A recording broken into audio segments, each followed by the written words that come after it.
Welcome back to the deep dive. Today we're plunging into a corner of software development with some pretty wild names. Yeah, you're talking about monkey testing and gorilla testing. Exactly. I mean, what do those terms even mean when you're trying to make software reliable? And, why should we care? Why are they critical? Right. Well, the names are definitely memorable, maybe a bit absurd sounding, but they represent some really fascinating, sometimes underestimated ways to find bugs. Okay. So our mission today really is to give you a kind of shortcut to understanding these specific techniques. How they differ, why they matter. Precisely. How they ensure the apps you use daily actually work, or maybe more interestingly, how they reveal the ways they can spectacularly fail. Got it. And we've got some good source material for this deep dive, right? Stuff that clears up the confusion. Yeah, definitely. Our sources really help distinguish between them, and they even blend a few other, let's say, relatives in the software testing family tree. Okay, relatives. Intriguing. So let's start peeling back those layers. What exactly is monkey testing and why the primate connection? Okay, so monkey testing is basically about introducing chaos, but intentionally. Chaos. Yeah, like imagine a monkey just banging randomly on a keyboard. Uh-huh. Okay. The tester is the monkey. They're inputting completely random data. There are no predefined test cases, no script. Just random stuff. Totally random. And the main goal isn't to follow a specific path or test a feature. It's simply to see what happens. Does the software crash? Does it throw weird errors? You're just poking it everywhere to see if it breaks. Pretty much. It's often used in things like unit testing, checking small pieces of code, or Yeah. GUI testing the user interface. Okay, pure, unpredictable chaos. A stress test with no rules. Got it. Now, if that's the random monkey, what about the gorilla? Gorilla testing, how's that different? Gorilla testing. It's a very different animal, you could say. Okay. It's all about relentless focus, not randomness. You take one specific module, one part of the program, just one piece. Usually, yes. A specific component, and you test it intensely, over and over and over again. How intense are we talking? Well, our sources mention testing a module over 100 times and in the same manner. 100 times the same way. Exactly. It's about ensuring that one specific part is absolutely bulletproof, totally bug-free, even under repetitive strain. That sounds exhausting. Which is why it sometimes gets called, informally, frustrating testing. Ha! I can definitely see why. Okay, so putting them side by side, what are the absolute core differences? One's random chaos, the other is focused repetition. That's the main thing, yeah. Randomness versus repetition. Monkey testing is random, no set plan. Gorilla testing isn't random or predefined in the same way, but it is incredibly repetitive on one specific thing. And the scope. Totally different. Monkey testing goes wide, it can cover the whole system, potentially throwing anything at it. Right. Gorilla testing is narrow, laser-focused, just a few select modules, maybe even just one, with a very limited set of actions repeated constantly. And the goal. Monkey testing is looking for crashes anywhere. System crashes under unexpected conditions. Gorilla testing is about proving that specific module works perfectly no matter how much you hammer it. Okay, that clears things up a lot. One's exploring the unknown across the board. The other's proving the known is rock solid. Let's dive back into monkey testing, though. It sounds a bit, I don't know, hit or miss. What are the actual advantages? Well, it might seem hit or miss, but its strength is exactly in that randomness. It's great at finding those unknown unknowns. The what now? The bugs you'd never think to look for. Because the tester isn't following a script, they might stumble across some bizarre sequence of inputs that crashes everything, something no planned test would ever find. Okay. Finding the completely unexpected. Exactly. Plus, it's generally easy to set up. Random inputs, random data. It's pretty straightforward to get started. Cheaper, maybe? Often, yeah. Less planning, less complex setup initially. And you don't necessarily need highly skilled testers to just start clicking around randomly, though there's a catch there later. Okay, so easy to start, cheap, finds weird bugs, but that randomness, if something does break, how on earth do you figure out what you just did? You've hit the nail on the head. That's its biggest weakness. Yeah. Reproducibility. Right. If it was random, how do you do it again?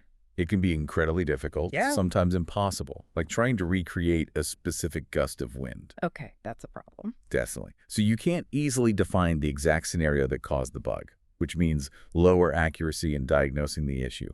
And ironically, yes, while you can have less skilled people do basic monkey testing to actually make sense of the results or to do it more effectively, The testers often do need really good technical knowledge of the system. Ah, the paradox. Right. And it can be time-consuming. Just randomly clicking might take ages to find anything critical, potentially missing serious flaws. Okay, so reproducibility is the Achilles heel. That makes me think, how does this compare to ad hoc testing?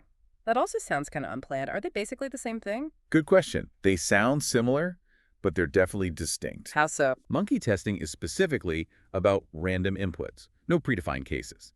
Ad hoc testing is more about testing without planning or documentation. So no formal test cases, maybe not even looking at the requirement spec, the SRS. Okay, random inputs versus no plan. What about the tester? That's another key difference. In pure monkey testing, the tester might know literally nothing about the system's purpose, just clicking buttons. Right. The monkey analogy again? Whereas in ad hoc testing, the tester must understand the system quite well. They're using their intuition and knowledge to explore, even without a script. Ah, okay. So monkey is random clicking. Who cares what this does? Ad hoc is no script, but I know what I'm looking for. Exactly. And their goals differ too.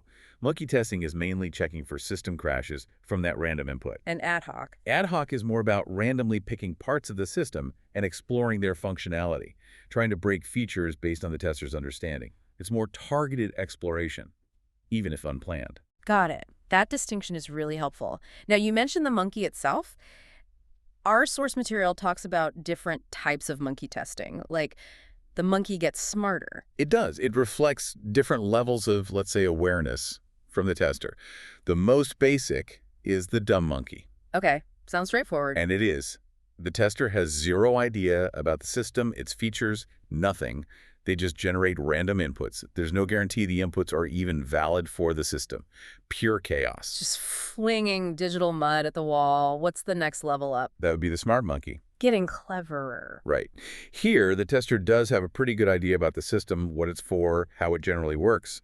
They navigate it more deliberately and provide valid inputs. So the inputs make sense even if the path is exploratory. Exactly. They're still exploring, maybe randomly, but they're feeding the system sensible data, which often finds more relevant bugs. Okay, an informed monkey. Makes sense. Is there anything smarter than smart? There is the brilliant monkey. Brilliant monkey. Okay, what does that entail? This is pretty sophisticated.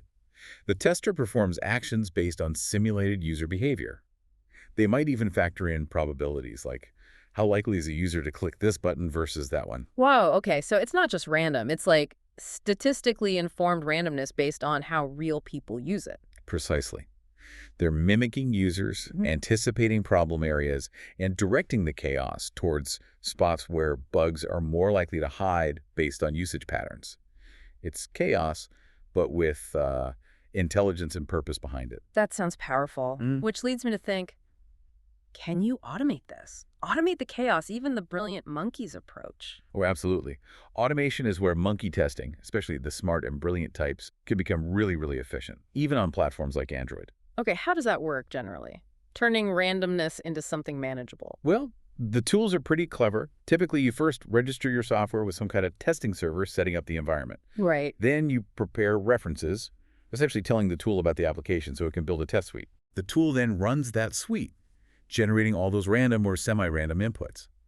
But here's the key part. The logging? Exactly. It creates a detailed monkey test log file. Every single action, every input, every system response is recorded. So if it crashes? The log file shows the exact sequence of events leading up to the crash point. Suddenly, that reproducibility problem we talked about, it becomes much less of a nightmare. You have the data. That's huge, turning random failures into traceable bugs. But how common are these tools? Is this standard practice now? That's a good point. While these tools are powerful and definitely gaining ground, they're still, let's say, less established than traditional testing tools and methods. So it's still kind of new. Comparatively, yes. Yeah. Our sources call it a new kind of testing in some ways. The infrastructure and best practices aren't as universally adopted yet. But the potential is The huge potential. The sources hint at a big upcoming impact, especially as software gets more complex. Finding those weird random bugs, that's only going to get more important. So expect these tools to become much more mainstream. Fascinating stuff. Okay, so let's try and wrap this deep dive up. We've journeyed through the testing jungle. We have. We defined monkey testing, that random exploratory technique hunting for system crashes. We saw how it's distinct from guerrilla testing's intense, repetitive focus on specific modules. Right, and also different from ad hoc testing's unplanned but informed exploration. Exactly. We looked at monkey testing's pros, like finding totally new bugs, but also its cons, especially that reproducibility challenge. Hmm. And then we saw the monkey evolve from the dumb monkey's pure chaos To the smart monkey using valid inputs. all the way to the brilliant monkey simulating user behavior, with automation now making even that chaos traceable and actionable. Yeah, and understanding all this, it gives you a much better picture of just how complex making reliable software is. Right. It makes you appreciate the lengths developers go to, using these sometimes strange-sounding unconventional methods to make sure the apps you rely on every day are solid. It definitely does. It's about understanding how they build things to withstand the unexpected, the random clicks, the weird inputs, Precise. which leaves us with a final thought for you, our listener, to mull over. Given that monkey testing is still relatively new and perhaps not yet established everywhere, how do you think its role will evolve? Especially as software gets even more complex, more interconnected, think smart homes, self-driving cars. Good question. What new kinds of experimental testing might we need for whatever comes next? And, maybe just for fun, what other animals do you think they might name these future testing techniques after? CT